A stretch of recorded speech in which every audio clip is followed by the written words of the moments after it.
I got uninvited from my mom's birthday because I didn't look good next to my sister's boyfriend. Turns out, I was actually his boss.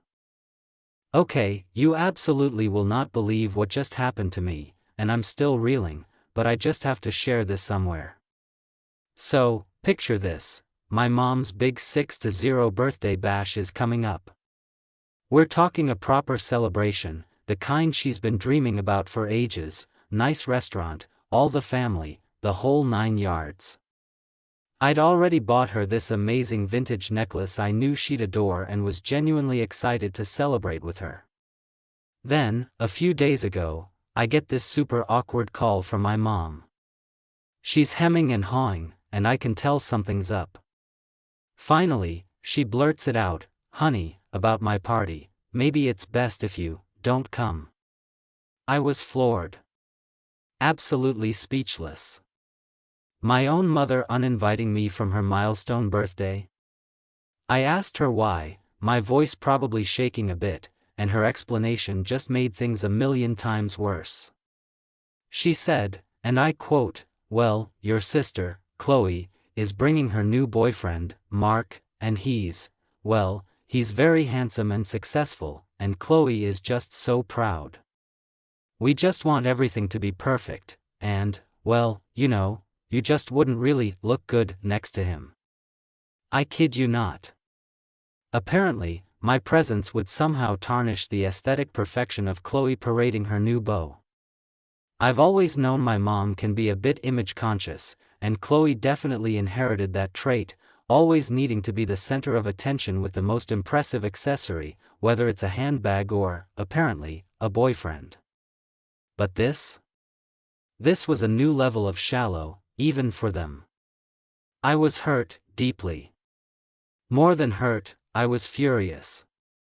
I told her, "So, let me get this straight, you're prioritizing the visual appeal of Chloe's random new boyfriend over your own daughter being at your 60th birthday?"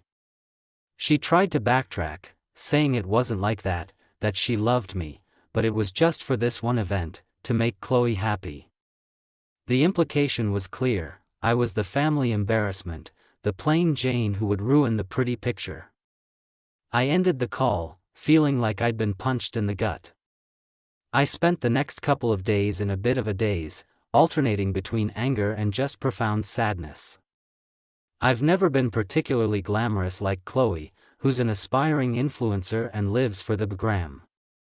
I'm more of a quiet, work-focused person.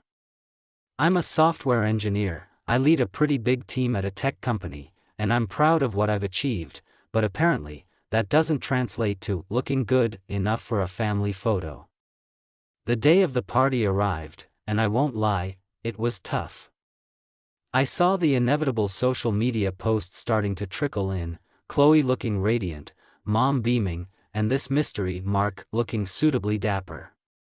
Each picture was like a fresh stab. I tried to distract myself, threw myself into a complex coding problem I'd been mulling over, but the unfairness of it all kept gnawing at me. Now, here's where things take a rather delicious turn. Fast forward to Monday morning.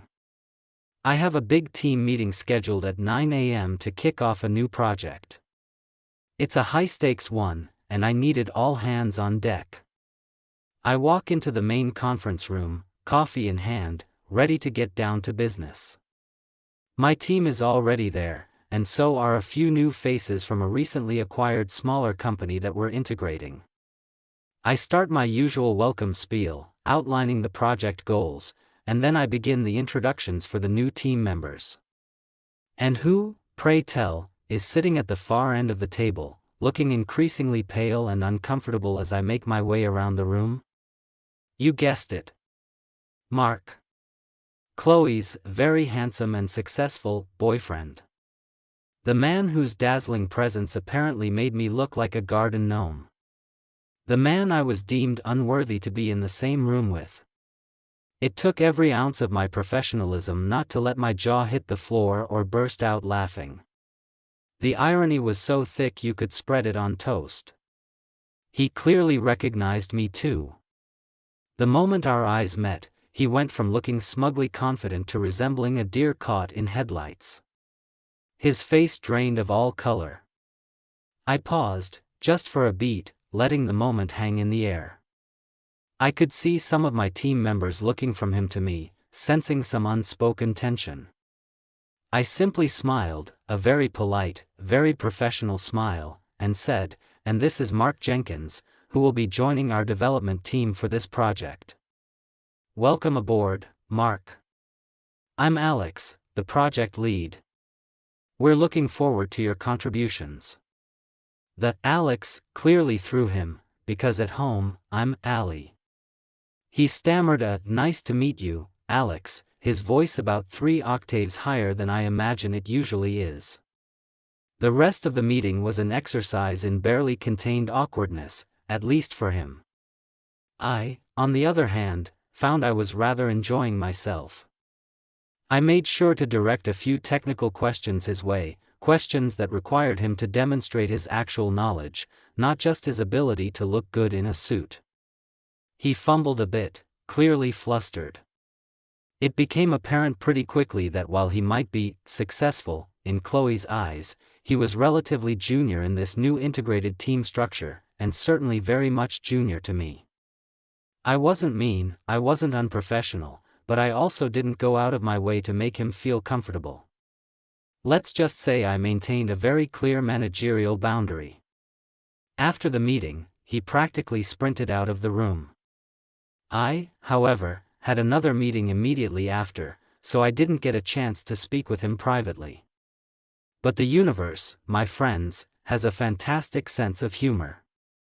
Later that afternoon, I had a series of one-on-ones scheduled with the new team members to discuss their roles and expectations. Guess whose name was on my list? Bingo! Mark Jenkins. He walked into my office looking like he was about to face a firing squad. He sat down, fidgeting nervously. "Alex," he began, his voice trembling slightly, "about Saturday, and your mom's party." I held up a hand. "Mark," I said, keeping my tone perfectly even, "in this office, I'm Alex, your project lead. What happens outside of work, while interesting, isn't relevant to our professional relationship here, unless it starts to impact your performance or the team dynamic. Are we clear on that?" He nodded vigorously, looking immensely relieved that I wasn't about to rake him over the coals, or worse, call Chloe. However, I continued, leaning back in my chair, "Just between us, for a moment, it was quite the surprise. I have to say, being uninvited because I wouldn't look good next to you, only to find out I'm effectively your boss, it's a situation I don't think either of us anticipated." He visibly winced. "I am so sorry," he mumbled, looking at his shoes. "I had no idea. Chloe just said, she said her sister wasn't really into family things. She never mentioned this. So, Chloe had painted me as some sort of antisocial recluse to him. Interesting. Well, Mark," I said, my professional demeanor firmly back in place, "let's focus on the project at hand, shall we? I expect you to be a valuable member of this team, based on your skills, not your aesthetic contributions to family gatherings." He looked up, a flicker of something, respect? Fear? In his eyes. "Yes, absolutely, Alex. I'll work hard. I promise." The rest of the day was a blur of work, but I couldn't wipe the smirk off my face. The best part? I haven't said a word to Chloe or my mom yet. I'm just waiting.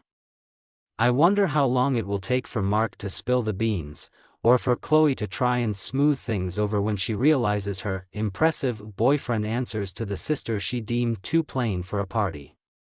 Oh, the delicious anticipation.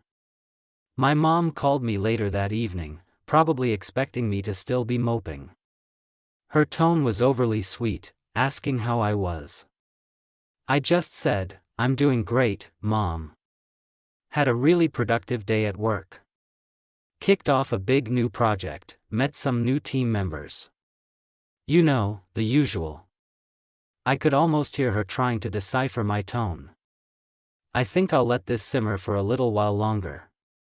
Revenge, as they say, is a dish best served cold. Or in this case, in a Monday morning project meeting. I wonder if I'll get an invitation to the next family event. And more importantly, I wonder if Mark will still be considered the prize catch when Chloe finds out he's taking orders from the sister she so casually discarded. This is going to be an interesting few weeks. I almost feel sorry for Mark. Almost. But then I remember being told I wasn't good enough to celebrate my own mother's birthday, and that feeling evaporates pretty quickly. The corporate ladder has its perks, and sometimes, those perks are just pure, unadulterated, karmic justice. I'm actually looking forward to our next team meeting. I think I'll wear my brightest power suit. Just because.